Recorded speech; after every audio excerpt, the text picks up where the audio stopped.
Avoir un tiers des femmes dans ce nouveau gouvernement est très important, même si on a espéré d'atteindre la parité. C'est un combat. Des associations qui luttent pour les droits des femmes, surtout les droits sociopolitiques. Mais je pense que avoir des femmes à la tête des ministères qui ont des portefeuilles très stratégiques est beaucoup plus important aujourd'hui. Cette femme ministre, c'est une chose à vraiment féliciter, et je pense que il y aura une différence dans la gestion de ces portefeuilles portés par des femmes militantes et des femmes aussi qui ont des carrières différentes, des expertises très importantes, très riches au niveau national et au niveau international, des thématiques d'actualité, surtout par rapport à la transformation digitale, l'écosystème en relation avec tout ce qui est environnement, changement climatique, green technology, etc. Donc c'est vraiment des défis d'aujourd'hui, et je suis très contente que ces sujets seront portés par des femmes. La place des femmes dans le programme gouvernemental, elle est transversale, donc sur tous les sujets.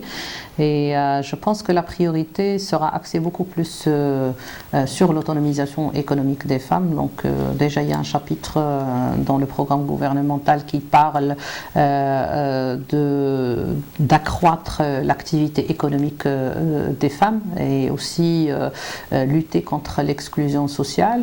Et je pense qu'il y a déjà des programmes et des stratégies mises en place dans l'ancien mandat de l'ancien gouvernement, qui focalise beaucoup plus sur l'autonomisation socio-économique et politique des femmes. Ce sont des programmes et des stratégies bien ficelées, détaillées, qui ont leurs propres indicateurs. Et je pense que le défi du gouvernement, c'est d'assurer cette continuité. Donc il ne faut pas arrêter la mise en œuvre des anciens programmes. Il faut assurer une capitalisation et inclure les nouvelles priorités qui émergent, surtout après le Covid-19, le nouveau modèle de développement, les chantiers en relation avec la réforme fiscale, la protection sociale, etc. Mais je pense qu'on aimerait bien que le programme gouvernemental soit beaucoup plus, qu'il y a beaucoup plus de mesures et d'indicateurs avec un plan d'action détaillé qui décrit comment on va mettre en œuvre les 10 priorités lancées par le gouvernement, et aussi comment on va renforcer cette autonomisation économique des femmes. Soit à travers la continuité et la réforme des anciens programmes, ou le lancement de nouvelles stratégies, comment on va contextualiser ça au niveau territorial, parce que les priorités au niveau des territoires, ils sont complètement différentes, les priorités des femmes sont complètement différentes.